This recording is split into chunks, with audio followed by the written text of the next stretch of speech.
కొరింథీయులకు రాసిన మొదటి పత్రిక 15:58 కాగా నా ప్రియ సహోదరులారా, మీ ప్రయాసం ప్రభునందు వ్యర్థము కాదని ఎరిగి స్థిరులను కదలని వారును ప్రభు కార్యాభివృద్ధిని ఎప్పటికీ ఆసక్తులనై యుండుడి. స్తోత్రం దేవ సర్వోన్నత. ఈ యొక్క వాక్యాన్ని వెల్లడగుతూ ఉండగా ప్రతి వారికి వినగల చెవి గ్రహించగలను అనుగ్రహించమని, అద్భుతాలు చేయమని నజరేయుడైన యేసుక్రీస్తు నామములో ప్రార్థించిన మీ పొందుకునే నమ్మ పరమ తండ్రి, ఆమేన్. ప్రియులు గమనించాలి, ఎప్పటికీ ఏమై ఉండాలంటండి? ఆసక్తులైండుడి. ఇక్కడ ఇంకొక మాట సెలవిస్తున్నాడు ఈ వాక్యంలో. స్థిరులు, స్థిరమైనటువంటి విశ్వాసం కలిగి ఉండాలి, స్థిరమైనటువంటి నమ్మకం కలిగి ఉండాలి. ఎప్పటి వరకు అంటే కార్యం జరిగేంత వరకు. నువ్వు ఓడిపోతే నీ విశ్వాసం ఓడిపోకూడదు. ఈరోజు చాలామంది ఇంకా నా జీవితంలో నేను అప్పులు తీర్చలేను, ఇంకా నా వల్ల కాదు, నా వయసు అయిపోయింది, నా పరిస్థితి అయిపోయింది, నా ఓపిక తగ్గిపోయింది అని మీరు అనుకుంటున్నారా? జాగ్రత్త.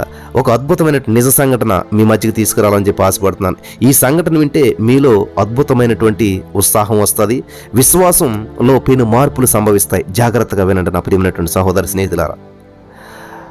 జార్జ్ ఫోర్మెన్ అనేటువంటి ఒక అతను ఉన్నాడు. మీరు ఇంటర్నెట్లో కొట్టి చూడొచ్చు, గూగుల్లో. జార్జ్ ఫోర్మెన్ అనేటువంటి ఒక వ్యక్తి ఎవరంటే బాక్సింగ్ ఛాంపియన్ అన్నమాట, బాక్సింగ్ ఛాంపియన్. కానీ అతను దేవుని తెలుసుకోవటం వల్ల ఆ ప్రొఫెషన్ విడిచిపెట్టేసేసాడు.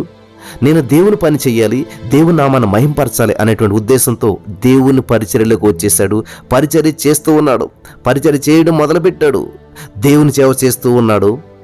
అతను చేస్తున్నటువంటి పరిచర్య ఏంటంటే, ఎవరైతే డ్రగ్స్కి ఎడిక్ట్ అయిపోయి డ్రగ్స్ తీసుకుంటూ ఉంటుంటారో అటువంటి వారిని అనేక మందిని మరి సువార్త ప్రకటిస్తూ, అనేక మందికి సువార్త ప్రకటిస్తూ అటువంటి వారిని అందరూ కూడా ప్రభువైన యేసుక్రీస్తు వారి వైపు నడిపిస్తూ ఉండేటువంటి వాడు.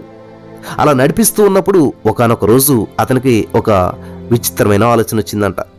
ఇలాగ ఇటువంటి వారందరికీ కూడా అనేకమైనటువంటి మరి రిహాబిలిటేషన్ సెంటర్స్ పెడితే ఎంతో బాగుంటుంది కదా అనేటువంటి ఆలోచన వచ్చింది. ఇలాంటి సమస్యలతో ఉన్నవారికి మరి ఆ యొక్క రిహాబిలిటేషన్ సెంటర్ పెట్టినట్లయితే చాలా బాగుంటుందని చెప్పి వచ్చినటువంటి ఆలోచన బట్టి చూశాడు. కానీ అటువంటి సెంటర్స్ పెట్టాలంటే చాలా అమౌంట్ కావాలి, చాలా డబ్బులు కావాలి, చాలా ఖర్చుతో కూడుకున్నటువంటి కార్యక్రమం అది. అతని వల్ల ఎటువంటి పని కాదు అది. అతనికి చాలా ఇబ్బంది అవుతుంది. ఎలాగా మరి ఏం చేయాలి? ఇప్పుడు ఈ సెంటర్ పెట్టాలంటే, వీళ్ళ యొక్క అవసరాలు తీర్చాలంటే నేనేం చేయాలి అని చెప్పి ఆలోచన చేశారంట ఆయన. ఆ ఆలోచన నెరవేరటంటే ఎలాగా అని చెప్పి ఆలోచన చేసి అతనికి మరలా ఏమనిపించిందంట, చాలా ధనం కావాలి, ఇంత ధనం నేను ఎలా సంపాదించగలుగుతాను అని అనుకుని ఒక ఆలోచనకు వచ్చాడంట. అసలు నా ప్రొఫెషన్ ఏంటి? బాక్సింగ్ కదా. నేను మరలా బాక్సింగ్ చేస్తే ఎలా ఉంటుంది?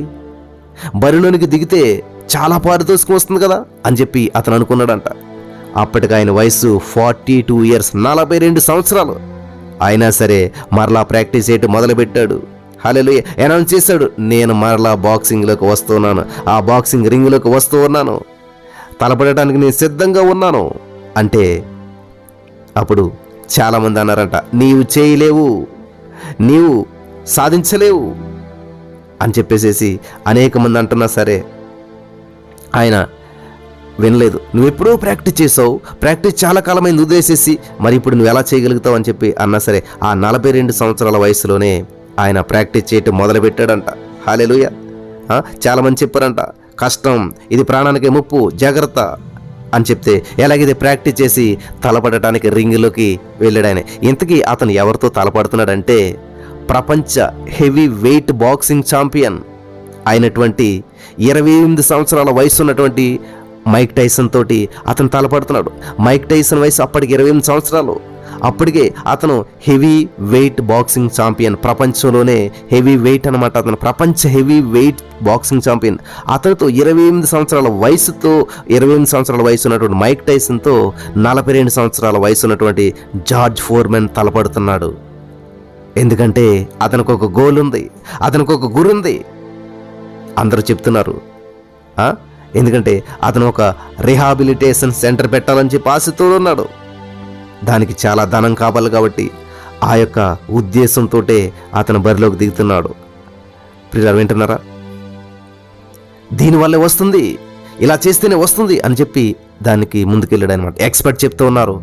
ఎక్స్పర్ట్ చెప్పినట్టు మాటలు ఏంటంటే, హలో, నీవు ఫస్ట్ రౌండ్లోనే కింద పడిపోతావు, లేదా సెకండ్ రౌండ్లో కానీ పడిపోతావు, నీ ప్రాణానికి ముప్పు, నీ ప్రాణం పోతుంది అని అంటే ఈ యొక్క జార్జ్ ఫోర్మ్యాన్ గారు ఏమన్నారు తెలుసా? నేను పడను, నా ప్రాణాలు కూడా కోల్పోను నేను అని చెప్పి ఈ 42 సంవత్సరాల అతను 22 సంవత్సరాల యువకునితో తలపడటానికి సిద్ధపడ్డాడు, రింగులోకి దిగాడు.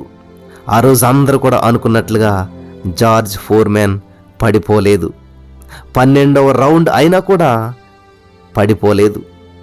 పిల్లలు గమనించాలి. అలానే పట్టుదలతో ఆయన నిలబడున్నాడు. 12 రౌండ్ అయినా కూడా పడిపోకుండా నిలబడున్నాడు. వెంటనే మైక్ టైసన్ వచ్చి గట్టిగా కౌగిలించుకొని నీ ఆశయం చాలా గొప్పదన్నాడంట. అందరూ అనుకున్నట్లుగా పడిపోలేదని. ఇంతకీ నెగ్గింది ఎవరంటే మైక్ టైసన్ నెగ్గాడు అనమాట. ఇంతకీ ఆయన ఓడిపోయాడు. జార్జ్ ఫోర్మ్యాన్ గారు ఓడిపోయాడు.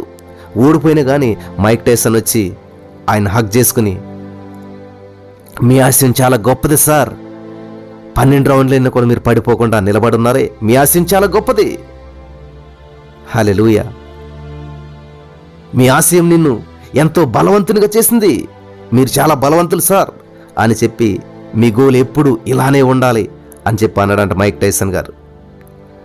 వింటున్నారా? ఆ రోజున గెలిచింది టైసన్ అయినప్పటికీ జార్జ్ ఫోర్మ్యాన్ క్రింద పడిపోలేదు. జార్జ్ ఫోర్మ్యాన్ గారు కింద పడిపోలేదు. వింటున్నారా? అందువల్ల అతన్ని అనేక మంది మెచ్చుకున్నారు. దేవునికి స్తోత్రం కలుగును గాక. అందరిని బట్టి అనేక మంది మెచ్చుకున్నారు.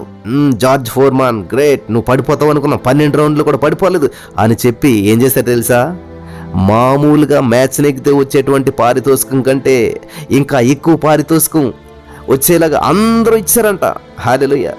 అటువంటి ఇంకా ఎక్కువ పారితోషికం ఇవ్వటంతో తనకున్నటువంటి అనేకమైనటువంటి మరి ఆ యొక్క గోల్స్ ఏదైతే ఉన్నాయో ఆ రిహాబిలిటేషన్ సెంటర్స్ అనేకంగా కట్టగలిగాడంట. హల్లెలూయా. ప్రియులారా, వింటున్నారా? ప్రపంచంలో నీ మనసే నీవు పడిపోవటానికి కానీ నువ్వు పైకి లేవడానికి కానీ కారణమవుతుందని చెప్పి తెలుసుకోవాలి ఈ రోజున. కాబట్టి నా వయసు అయిపోయింది, ఇంకా నా చేతులు దాటిపోయింది, నా వల్ల కాదు, నేను సాధించలేను అని మీరు అనుకుంటున్నట్లయితే, ఈ అప్పులు నేను తీర్చలేను, ఈ సమస్యల నుంచి నేను బయటపడలేను, నా యొక్క ఉద్దేశాలు ఇంకా నెరవేర్చబడవు, నా వల్ల కాదు, నేను సాధించలేను అని మీరు అనుకుంటున్నట్లయితే జార్జ్ ఫోర్మ్యాన్ గారు ఇంటర్నెట్లో చూడొచ్చు.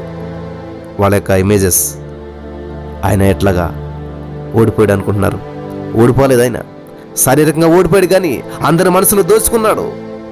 ఆయన ఆశయం మాత్రం నిలబడే ఉంది, ఆయన పడిపోలేదు. యోబు గారు చూసినట్లయితే ఆయన పెంట మీదకి వెళ్ళిపోయాడు కానీ యోబు యొక్క విశ్వాసం మాత్రం సింహాసనం మీద ఉంది. యోబు శరీరానికి మరి ఆ యొక్క శ్రమలు వచ్చాయి కానీ ఆయన యొక్క విశ్వాసానికి ఏ శ్రమలు రాలేదు.